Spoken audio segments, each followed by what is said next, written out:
Hermanos, hoy vamos a empezar una nueva serie llamada La Justicia de la Fe.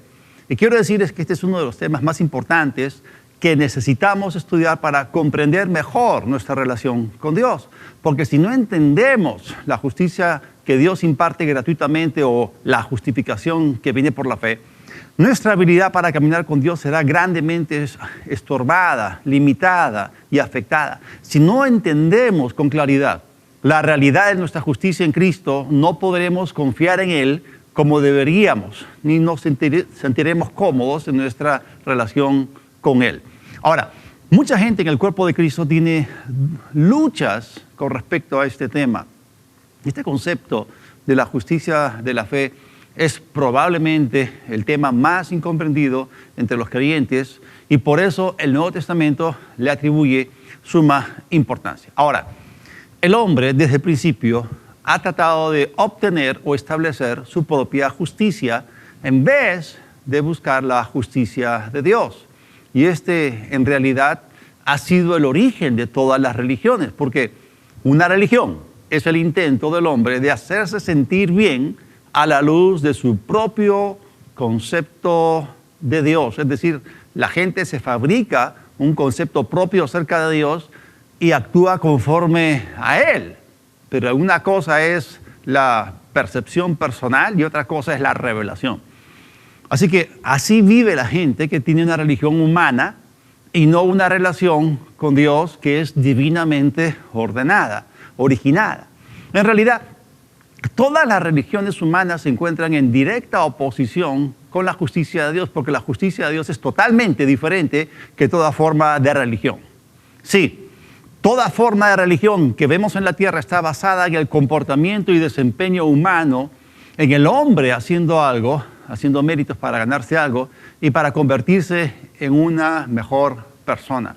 En eso consiste la religión humana, pero la justicia de Dios es algo completamente diferente porque dirige nuestra atención completa y totalmente hacia un sustituto. Ahora, nosotros podemos ver esto en la historia de Caín y Abel. Allí en Hebreos, el capítulo 11, en el versículo 4, leemos que por la fe Abel ofreció a Dios un sacrificio superior al de Caín. Por ella recibió testimonio de ser justo. Pues Dios dio testimonio al aceptar sus ofrendas y por medio de la fe, aunque murió, habla todavía. Y miren, en esta historia bíblica tenemos dos hermanos. Caín, por un lado, era el mayor y Abel era el menor. Y hubo una razón por la cual Abel fue aceptado y Caín rechazado. Y lo que ocurrió aquí fue que cuando Abel trajo su sacrificio a Dios, podemos ver que Dios lo aceptó de manera clara, poderosa y sobrenatural. Y miren, aunque la Escritura no lo dice expresamente en el relato de Génesis capítulo 4, sin embargo, sí implica que Dios mostró su aceptación enviando fuego desde el cielo y consumiendo el sacrificio.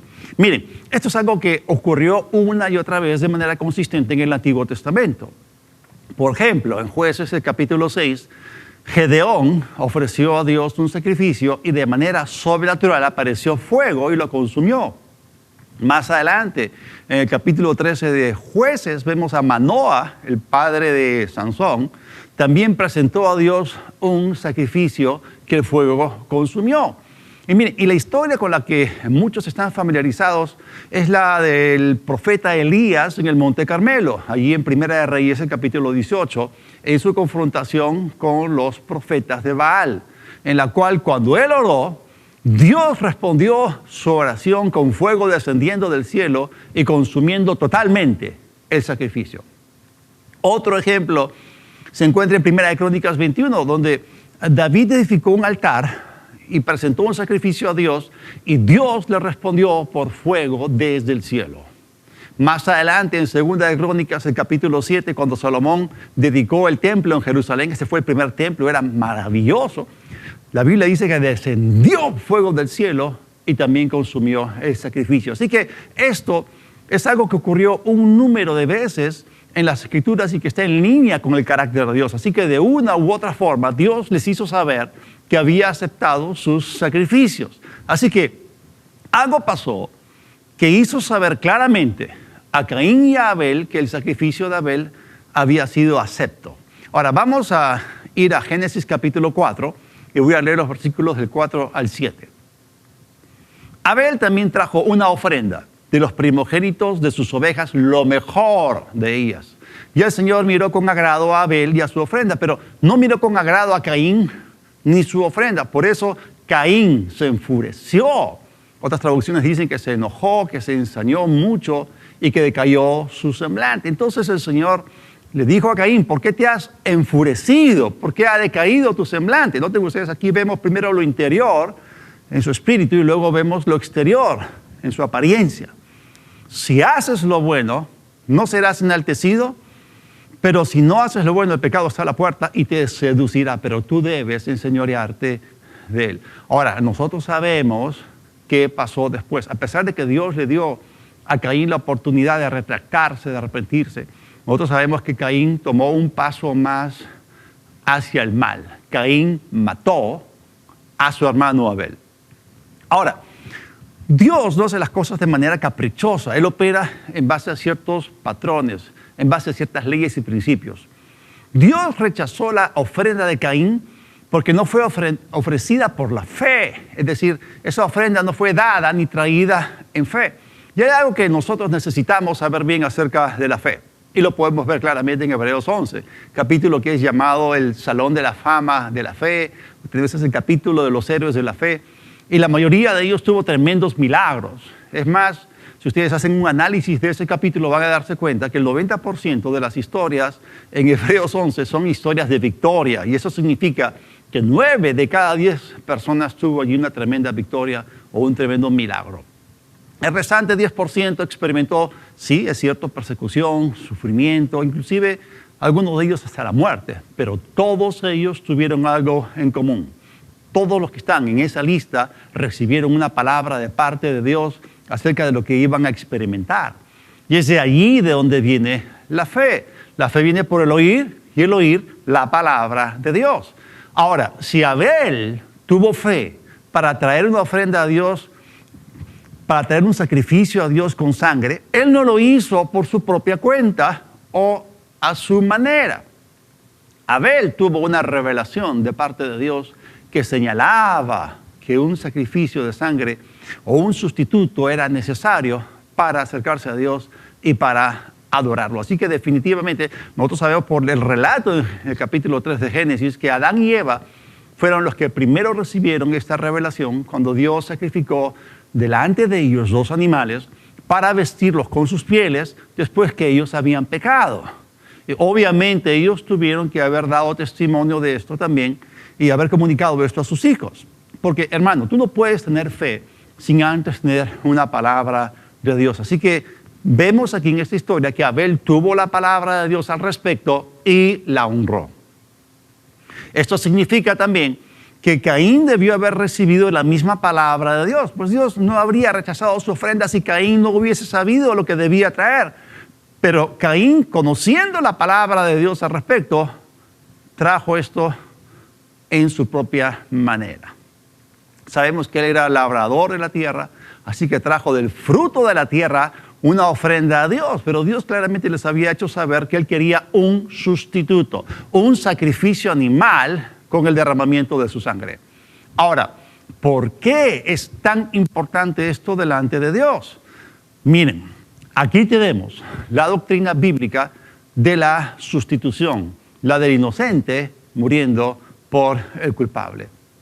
Y eso apuntaba o señalaba a la tremenda verdad de lo que es un pacto de sangre, en el cual participan 2 partes. Así que era necesario unir mediante un pacto de sangre el cielo con la tierra, a Dios con el hombre.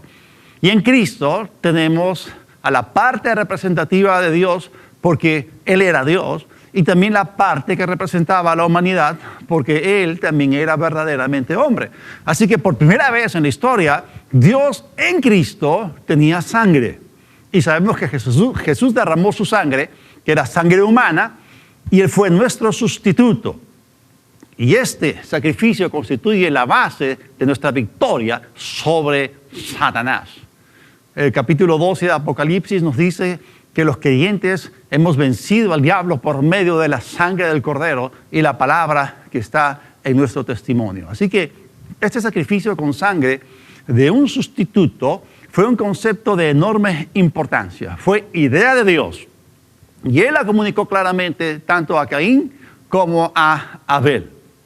Bueno, sabemos que Abel la recibió, pero Caín la rechazó. Y esta es la razón por la cual la ofrenda incruenta o sin sangre de Caín fue totalmente rechazada por Dios.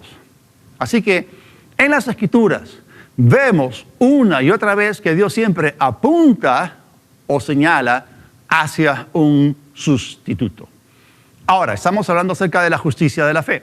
La base de nuestra justicia es la muerte sustitutoria de Jesucristo y no nuestras obras ni nada de lo que nosotros hacemos. Ahora, lo que hacemos, nuestras buenas obras, es algo importante, pero no es lo primero.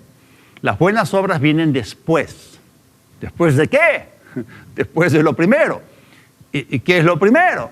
Lo primero es que nuestra fe debe estar puesta en el sustituto. Y esta idea es algo que el mundo rechaza abiertamente. El mundo se opone a la idea de un sustituto.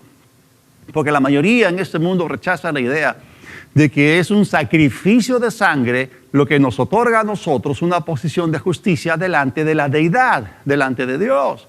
Y vemos cómo el mundo se burla de esto. El mundo odia, aborrece esto, ridiculiza el hecho. Y en vez ofrece todo tipo de idea humana en lugar de un sustituto o de un sacrificio de sangre. Y nosotros, por supuesto, no debemos poner nuestra fe en lo que las religiones humanas proponen. Así que Caín, como ya hemos visto, se acercó a Dios a su propia manera, y esa es la esencia de todas las religiones. Y quiero decirles algo.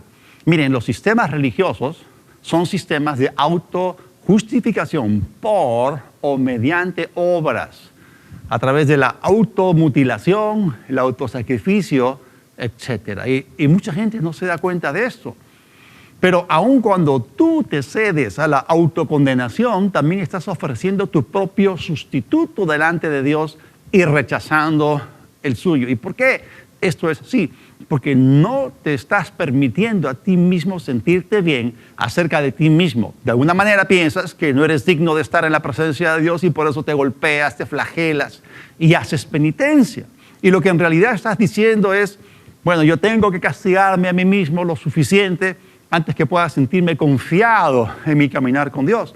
Y lo que tienes que reconocer es que si tienes que castigarte por 10 años y condenarte continuamente por algún pecado que has cometido, eso nunca va a ser suficiente para quitar tu pecado, porque todo nuestro pecado es borrado por el sustituto provisto por Dios. Es por eso que la autocondenación no es nada buena, pues sustituye o pretende reemplazar lo que Dios ha establecido para que seamos aceptados por Él. Eso es la obra sustitutoria de su Hijo. Así que la justificación mediante las obras, la automutilación, el autosacrificio, penitencias y todo ese tipo de cosas son rechazadas por Dios. Ahora, desde el principio la gente religiosa que no cree en la ley del sustituto ha perseguido a aquellos que tienen fe en la manera de Dios de justificar al hombre. Y vemos esto una y otra vez a lo largo de las Escrituras. Nosotros sabemos que Caín mató a Abel, siendo Caín el mayor y Abel siendo el hermano menor. Y esto nos da a nosotros una imagen, o pinta un cuadro del antiguo pacto persiguiendo el nuevo pacto. Así que cuando Jesús, por ejemplo, llegó a Jerusalén, y fue la gente religiosa la que lo persiguió, lamentablemente ellos no estaban representando correctamente el antiguo pacto. Ellos habían vuelto legalistas, habían establecido un sistema de autojustificación a través de méritos personales o a través de sus obras. Pero la actitud de Jesús fue completamente diferente. Jesús honró el antiguo pacto y cumplió perfectamente la ley. Es más, el apóstol Pablo dijo que la ley era santa, que era justa, que era buena. Y nosotros sabemos o conocemos la esencia o la naturaleza verdadera de la ley, porque la ley fue diseñada por Dios para señalar o apuntar hacia un sustituto. Hubo una serie de tipos y sombras y todos apuntaban al sustituto. Pero en aquellos días hubo gente que se aferró a las enseñanzas de la ley e hicieron de la ley la manera de encontrar justificación y terminaron persiguiendo a todo aquel que se aferró a la idea del sustituto divinamente ordenado y provisto. Esta es la razón por la cual vemos a lo largo de las Escrituras y de la historia estos conflictos entre el mayor y el menor. Vemos esto en la parábola del hijo pródigo, lo vemos también en la relación entre Esaú y Jacob, y también entre Ismael e Isaac. Así que una y otra vez vemos que el menor o el segundo es el que ha aceptado la justicia que viene de parte de Dios. Así que Dios nos está diciendo que la religión humana fue lo que vino primero. Caín trajo la primera ofrenda a través de la religión y fue rechazada por Dios. Pero Abel trajo la segunda ofrenda que fue con sangre y fue aceptada por Dios porque Abel había comprendido la importancia del sustituto. Miren, es triste ver cómo actualmente mucha gente religiosa hace penitencia para sentirse más aceptada por Dios.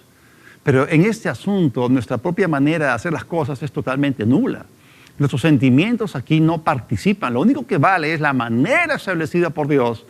Pienses lo que pienses, sientas lo que sientas. Así que todos los pensamientos y sentimientos que no están alineados con la palabra de Dios son completamente inválidos, son nulos. Porque lo único que vale delante de Dios es la fe en Cristo, la fe puesta en el sustituto que el Padre envió para tomar nuestro lugar y pagar el precio por nuestro pecado. Así que es la fe en Jesús y en su muerte sustitutoria lo que nos justifica delante de Dios.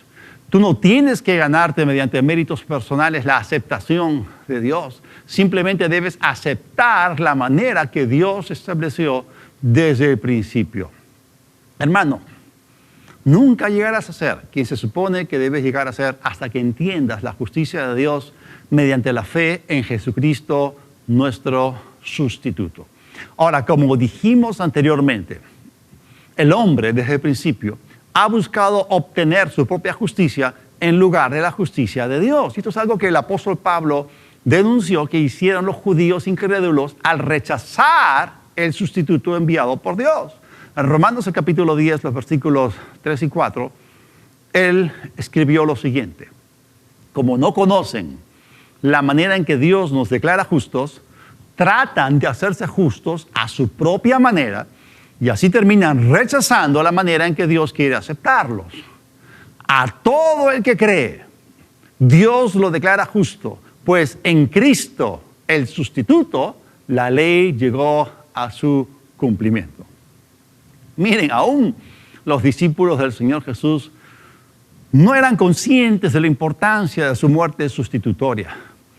Ya Jesús una serie de veces les había dicho que esto ocurriría. Este era un concepto que ellos todavía no podían entender ni apreciar. Y Él les habló del asunto en diversas formas, tanto simbólicamente y también lo hizo de manera muy directa. Por supuesto que esto era algo que sus discípulos no querían oír, porque para ellos significaba algo terrible, Jesús muriendo. Ahora, quiero mostrarles a ustedes el enfoque natural de los seres humanos y cómo es que nosotros tenemos la tendencia de ver las cosas. Podemos ver esto en el comportamiento y en la conversación de los dos discípulos que Jesús encontró en el camino a Emaús después de su resurrección. Y para comprender el contenido de esta historia, necesitamos primero entender su contexto. Así que vamos a ir a Lucas, el capítulo 24, y voy a leer los versículos del 13 al 21. He aquí, el mismo día, dos de ellos iban a una aldea llamada Emaús, que estaba como a 11 kilómetros de Jerusalén. Iban hablando entre sí de todas aquellas cosas que habían acontecido. Sucedió que mientras iban conversando y discutiendo el uno con el otro, el mismo Jesús se acercó e iba con ellos, pero sus ojos estaban velados, de manera que no lo reconocieron. Ahora, Jesús, ya resucitado, ocultó su identidad delante de ellos por un propósito. Para él era más importante que ellos oyesen sus palabras a que lo reconociesen después que había resucitado corporalmente. Obviamente, él se revelaría a ellos más adelante, pero aquello en lo cual él quería que ellos se enfocaran era en la enseñanza que estaba a punto de darles. Hermanos, nuestra fe se tiene que basar enteramente en la palabra de Dios y no en lo que vemos, porque por fe andamos, no por vista. Miren, si Jesús se hubiese dado a conocer inmediatamente, ellos habrían estado tan sobrecogidos debido a su presencia que no habrían prestado atención a sus palabras.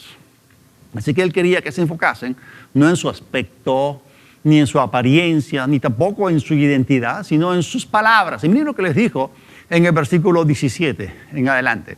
Entonces les dijo, ¿qué son esas cosas que discuten entre ustedes mientras caminan? Y dice la Escritura aquí que ellos se detuvieron con semblante triste. Estaban cabizbajos seguramente.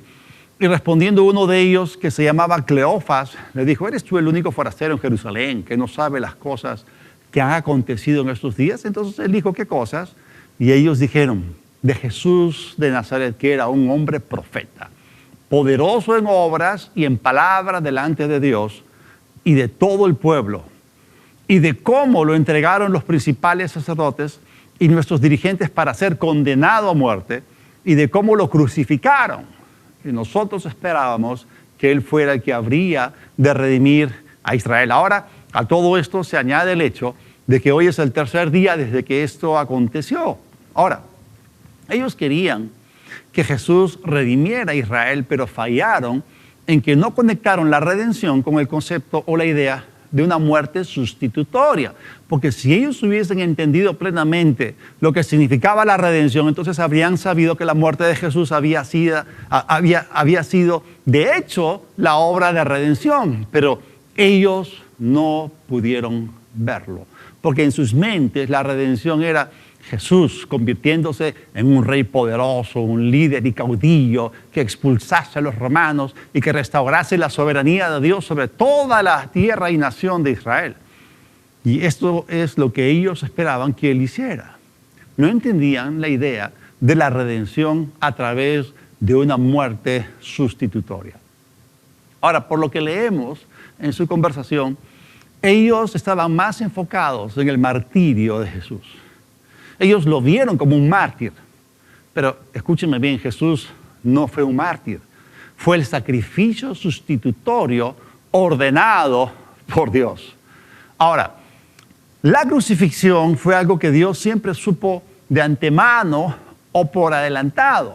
Era parte del consejo anticipado de Dios. En parte fue orquestada por Él. Y Él permitió que esto ocurriese porque era parte de la redención. Miren, tenemos que entender que la crucifixión no fue un accidente o un error que Dios tuvo que corregir luego con la resurrección de su Hijo. No, esta fue parte de su plan.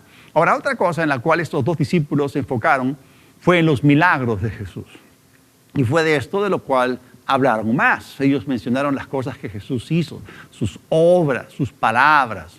Y obviamente eso nos dice que ellos fueron grandemente atraídos por estas cosas. Sin embargo, los milagros no traen la redención. Puede que los milagros traigan una demostración de la redención, pero no traen la redención misma. Y es muy importante que comprendamos esto, porque miren, si Jesús hubiese venido y hecho milagros por cierto periodo de tiempo y luego hubiese ascendido de vuelta al cielo, ni tú ni yo podríamos ser salvos. Y es la verdad. Miren, los milagros tienen un propósito, pero su propósito no es la redención. Su propósito en este caso fue la identificación. Jesús debía ser identificado y reconocido públicamente por Dios como el Mesías prometido en las Escrituras. Y vamos a ver esto en Hechos, el capítulo 2, el versículo 22. Este es el discurso de Pedro el día de Pentecostés.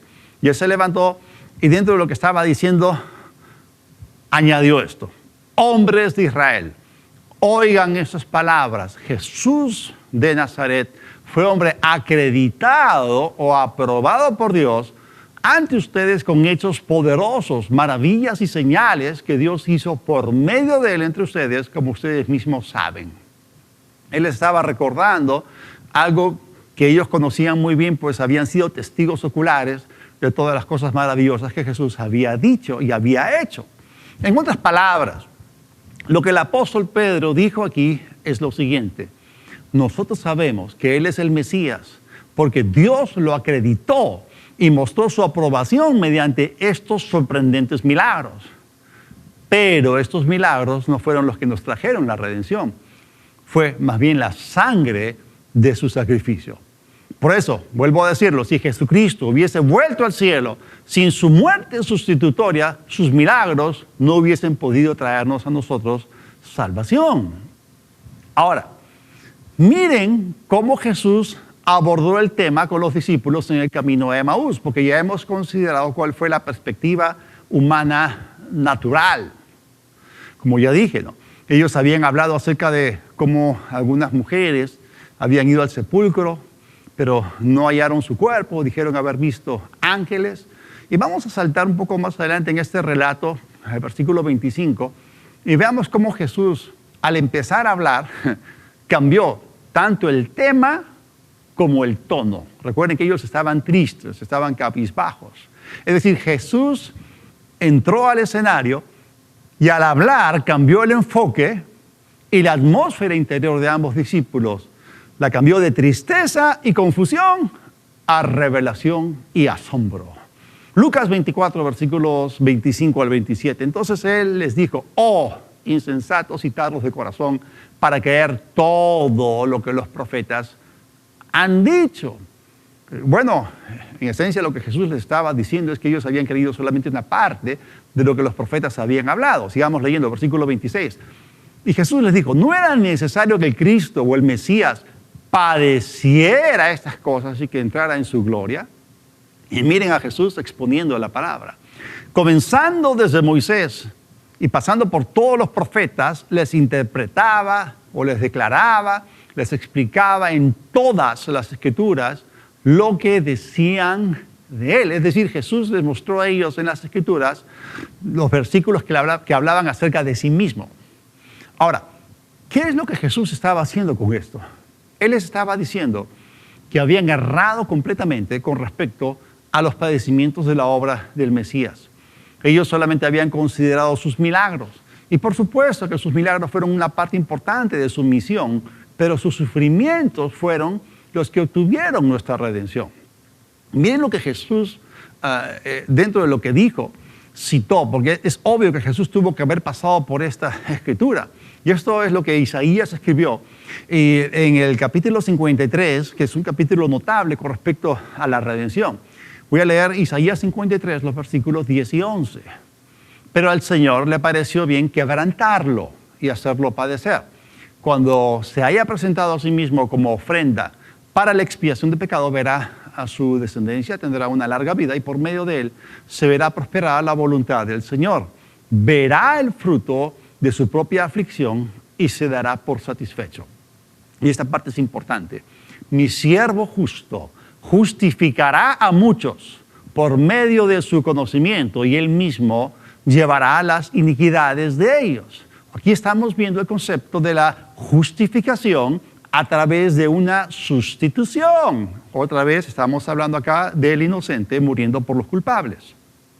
Y eso es tremendo. Como vimos, el enfoque natural y el punto de vista humano de ambos discípulos estaba puesto solamente en los milagros de Jesús. Y Jesús mismo no los negó, pues ellos eran las credenciales del Mesías. Lo identificaban a él como el Mesías. Ahora, nadie en el Antiguo Testamento había sanado a los ciegos, pero Jesús lo hizo en el Nuevo Testamento, porque esta era una señal mesiánica. Pero ahora que él había sido crucificado, los discípulos estaban completamente confundidos, por así decirlo, estaban en un estado de shock.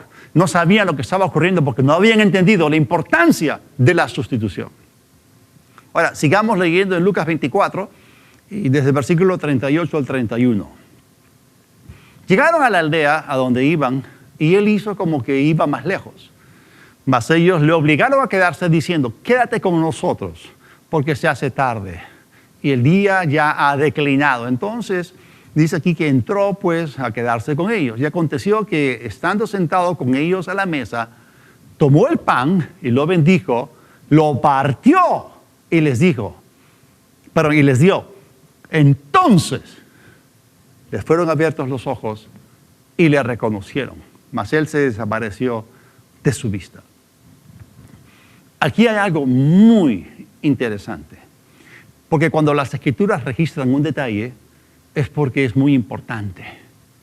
Fue en el momento particular, puntual y específico, fue cuando él partió el pan, que los ojos de esos dos discípulos fueron abiertos. Es interesante. ¿Qué está representado aquí? Miren, el quebrantamiento del cuerpo de Jesús, el quebranto de su cuerpo físico que llevó a su muerte, es lo que nosotros celebramos cuando participamos de la cena del Señor. Cuando partimos el pan, lo hacemos en memoria de Él y eso nos conecta de inmediato con sus sufrimientos y con sus padecimientos. Nos conecta con la obra de la sustitución. Así que fue durante ese momento que Él abrió sus ojos. Y eso tiene suma importancia debido a esto. Nunca serás capaz de ver a Dios tal como Él es, ni caminar con Él confiadamente, hasta que reconozcas que fue el quebrantamiento del cuerpo de Jesús y su obra redentora y su muerte sustitutoria lo que nos hace justos delante de Dios. Y está bien, es maravilloso gozarnos al contemplar en los 4 evangelios los milagros tremendos de Jesús. Pero es su muerte la que nos da a nosotros el maravilloso poder de ser justificados. Así que Jesús, de manera intencional, señaló o apuntó hacia esto para llevar la fe de estos discípulos al lugar donde necesitaba estar puesta. Ahora, después de estos eventos, ambos discípulos se levantaron, es decir, cuando lo reconocieron, inmediatamente se levantaron de la mesa y volvieron a Jerusalén y fueron donde estaban los 11 y otros más y compartieron con ellos su experiencia. Vamos al versículo 35.